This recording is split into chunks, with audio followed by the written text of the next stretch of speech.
Okay, this one's for the championship. Sam, guess that meal. And remember, we're talking breakfast here.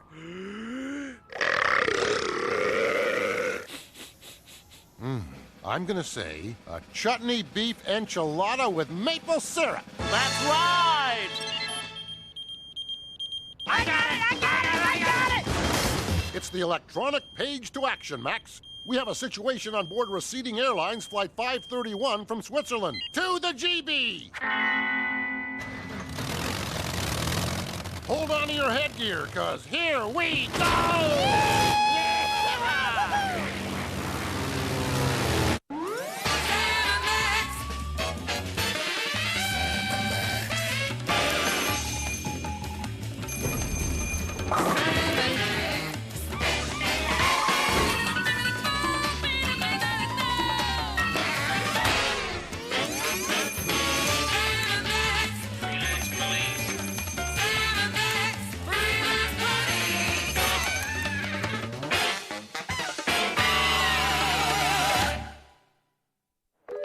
Well, here we are skimming the vast Atlantic aboard our aerodynamically adorable Flying GB. According to the commissioner, a crazed madman has seized control of a commercial flight and is threatening to crash it unless his senseless demands are met.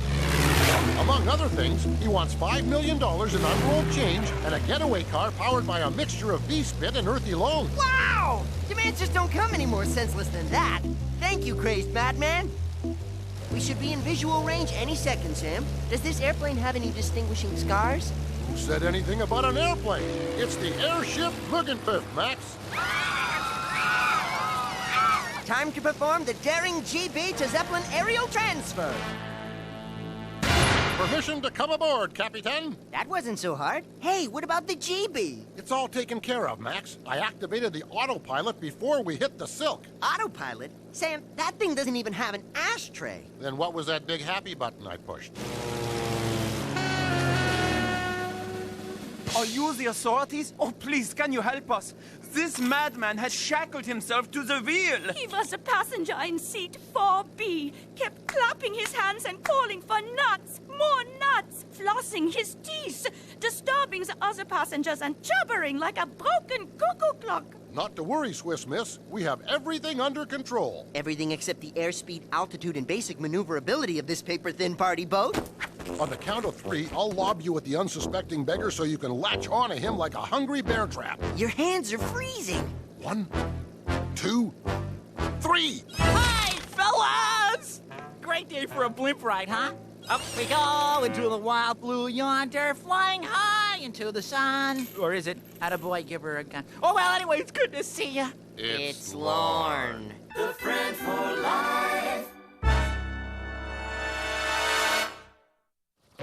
Why, Sam? Why is he doing this? Why must Lorne stalk us so? I can best answer your question by quoting directly from this classic 70s ditty. Why do nerds suddenly appear every time we are near? Just like me, they long to be close to you. All right, Lorne, what are you doing here? And what have you done with our demented terrorist? Hand him over, he's ours! Well, in truth, fellas, I'm the demented terrorist. Or more accurately, the demented terrorist is channeling his mind-sick actions through me. Kooky, huh? You're disappointed. I can tell. You're hoping to square off against a more worthy opponent. You being the brilliant freelance police and all. Well, we did come all this way. On a Saturday? Would it make you feel any better if I told you I was doing this against my will? That I'm being manipulated from afar by an evil mastermind who planted a hurtful device in the base of my cerebral cortex after plying me with free root beer in the airport lounge. I regained consciousness after the takeoff, and there it was, forcing me to do bad things. Not that we doubt your claim, Lorne, but personally, I'd like some kind of proof of your story. And first dibs at pulling the stitches. Quiet. There's another command coming in. Yes? What do you want me to do this time? Haven't I served you well? I don't know, Sam. Something tells me this is just another of Lorne's elaborate charades to wheedle his way into our personal space. But until we're sure, we'll have to indulge this sad grab for attention. We have the safety of the passengers and our pledge to provide patently ridiculous scenarios to consider. No! No, 1,000 times no! He says he's tired of your meddling and wants me to cast you into the sea. But I won't do it. You hear? You can't make me! Huh? Uh-oh. Brain freeze! The punishment, it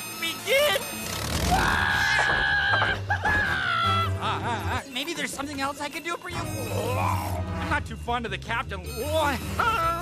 Let's throw him off. Yes, sir, may I have another? Yes, sir, may I have another? I'm not entirely buying this high-frequency head game, Sam. Me neither. These crippling cranial episodes could be a common occurrence for Lorne. That would explain his meteoric slide through the public school system. Flee, my friends. It's too late for me, but you can still save yourselves.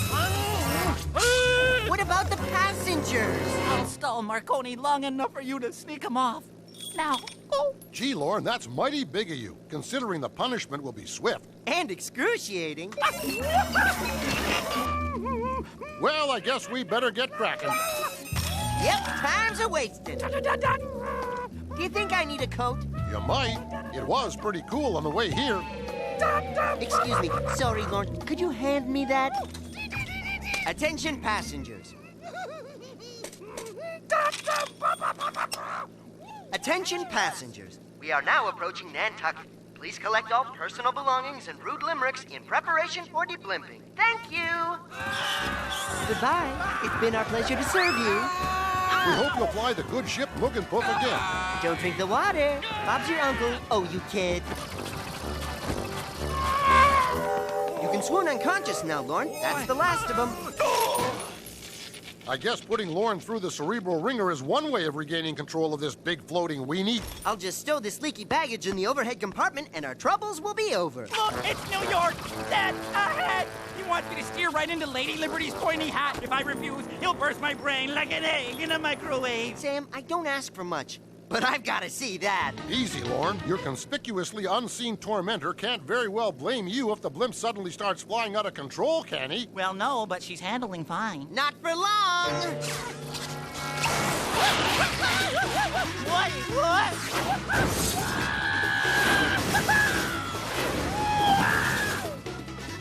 Far be it for me to question the methods of the incomparable freelance police, but, what are you doing back there? I'll tell you what we're doing. We're gonna crash this thing right into the Raving Wacko's backyard. You tell him, Max. When you say the Raving Wacko's backyard, are you referring to the amusement park and my cozy roach-infested flop therein?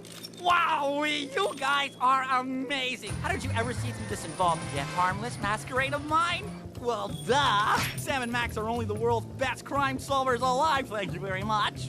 From the very start, they probably saw right through my little prank about a shady Svengali who had seized control of my brain and decided to cut old Lorne a break by humoring him, even though he came close to wreaking major havoc in America's happiest megalopolis. What a couple of swell fellas! Can we turn him off somehow? Huh? What?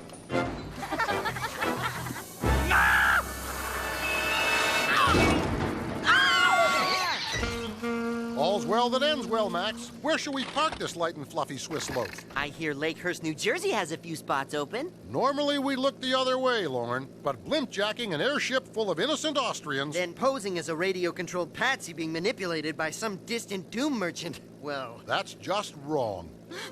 I've done a terrible thing. It's just that, well, I love you guys. I do feel kind of cheated that there was no surgically implanted device back here.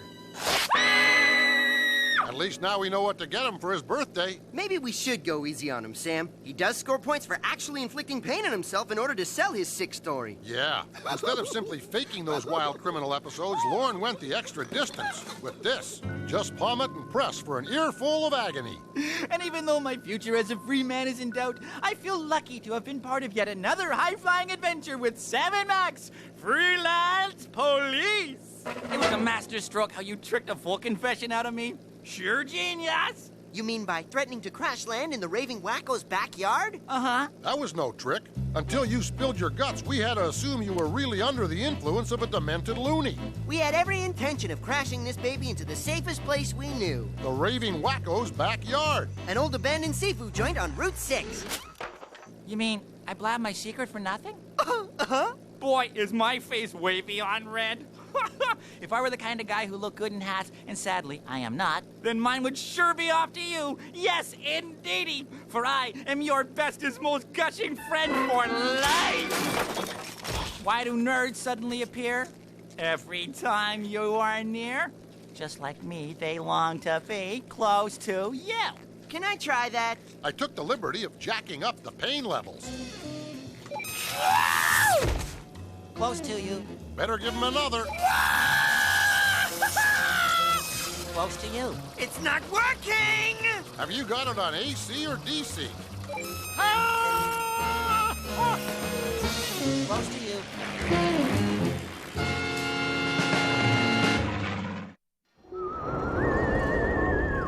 Since the dawn of time, the inhabitants of our world have looked to the skies and pondered about the existence of invaders from outer space. The question of whether we are alone in the universe has finally been answered. And as our brave men in uniform, those howling leathernecks, risk life and limb to keep the alien horde at bay, John Q. Public furrows his brow and wonders whether all this hostility and military machismo is really necessary in this battle of wits between Sam and Max versus the Uglions from outer space.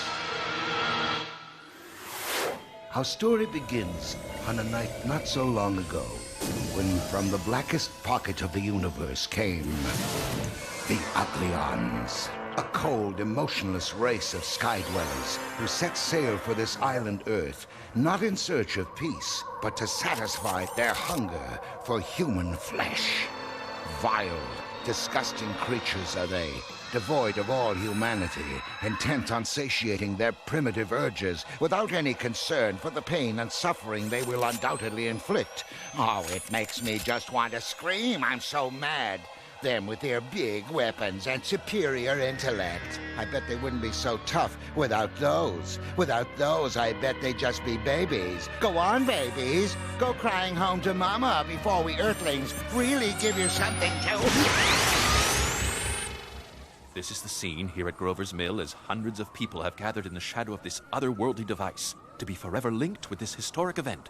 As yet, there's been no activity to speak of, but it's still early, and I'm certain that... Wait, something's happening, I think. Yes, someone's coming out. People of Earth, heed my words. Smith, party of four. Table for Smith, party of four. Yes, for a close encounter of the succulent kind, beam yourself down to the Frying Saucer Restaurant. The Frying Saucer, where the food isn't the only thing that's out of this world. This is quite the place, Sam. Nice atmosphere. I like that it's breathable. I'm speaking from experience when I say the decor is remarkably authentic. I'm particularly amused by all the hokey costumes and overdone theatrics of the personable staff. Notice how they only haul the most ravishing, just swooned babes to their shrieking demise? They've really done their homework. Who wants my skin? No! Let go! Help! Help me, please! I think they mean it! Looks like everybody's in on the act.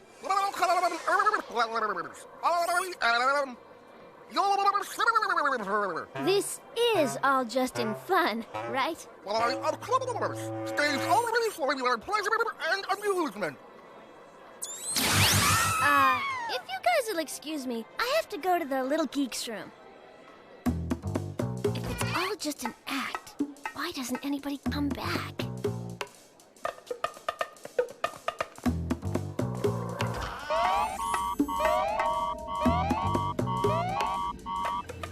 Gee, for a small restaurant, they sure have a lot of freezers.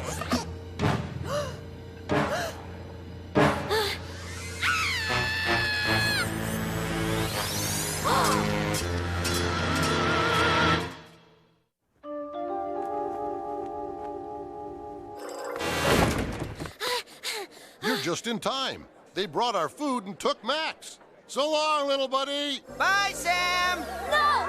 We gotta stop them. They're not actors. Well, I admit they lack the theatrical chops of a Mr. Bob Saget. Let go of him! Run for it, Max! These guys are for real! Ah! We don't mind you yokes handling our food. But we do draw the line at you handling our women, folk!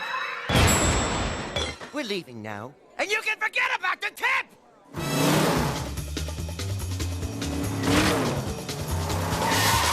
Quick, we gotta locate Colonel Korn, the base commander. Split up! Colonel Korn. I'm sure he'll be all ears. Afternoon, folks. I'm Sergeant Stone, and it's my duty to welcome you to the Visitor's Tour. Shouldn't we be looking for Colonel Corn, Sam? We are, little buddy. If this tour is worth the price of admission, we should be quick-stepping past military higher-ups in naturalistic poses in a matter of minutes. A few things you can do for me today. Stay with the group. No talking, no photos, no taking notes. Do not touch anything. Do not ask me about UFOs or aliens. In fact, do not ask any questions at all. Any questions? Excuse me, Sergeant. Will we be seeing any aliens on this tour? Something wrong with your brain? There are no aliens here! Those stories are media fabrications, and that is the last I want to hear about it! Are we clear? Sir, yes, sir! Good! Now follow me. Eyes right! Here we see the recently painted mess hall. Eyes right! Here, you see a plaque commemorating our glorious victory over the foreigners in one place or another. Eyes down! As you can see, this asphalt was recently resurfaced. What's going on around here? Colonel Corn, do you know what's going on out there? The entire base is overrun with aliens. Heck, we invited them. Lured them from across the cosmos to take pot shots at them like living skeet in order to justify rampant overspending on military weapons that have no practical use. It was a hoot until we found out these things from another world were a highly advanced and indestructible race. Oh, well, who knew? And with no way to stop the Uglians, they started carrying out their prime directive. The freezing and unloading of as much human takeout as their ships could carry. It's too bad, really. Why are you telling me all this? Because I'm tired of keeping decent, hard-working citizens like y'all in the dark.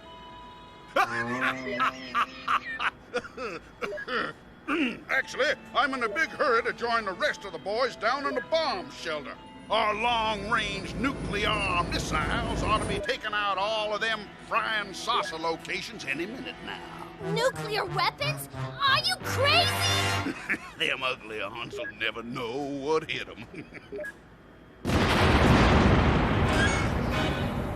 Oh, no! This can't be! I gotta find Sam and Max! Ah! You maniacs! You blew it up! Darn you! Darn you all to heck! Your friends have been neutralized in your military's foolish attempt to beat us. They cannot help you anymore. No! It's not possible! Do what you want with me, but tell me, what happened to Sam and Max? Relax, geek. This was all just a clever, albeit icky ruse to get inside an actual flying saucer. And within arm's reach of the controls. She purrs like a warm kitten. This is the kind of thing that puts the joy in Joyride. Boys, can we get down to business here? The human race has been totally wiped out. What are we gonna do about it? Maybe we could rebuild it from scratch. You could clone an entire civilization of us. Or we could fly around the Earth really fast and reverse time. Or, better yet, we could just mess with this time displacement dial right here on the dash. That's it! The Uglians have mastered time travel. We'll just set this futuristic doohickey to send us back to the point in time before the Uglions arrived on Earth. And voila! It's like Armageddon never happened. That restores mankind and all. But what's to stop the Uglians from carrying out their recipe for world conquest all over again? I say we change that recipe.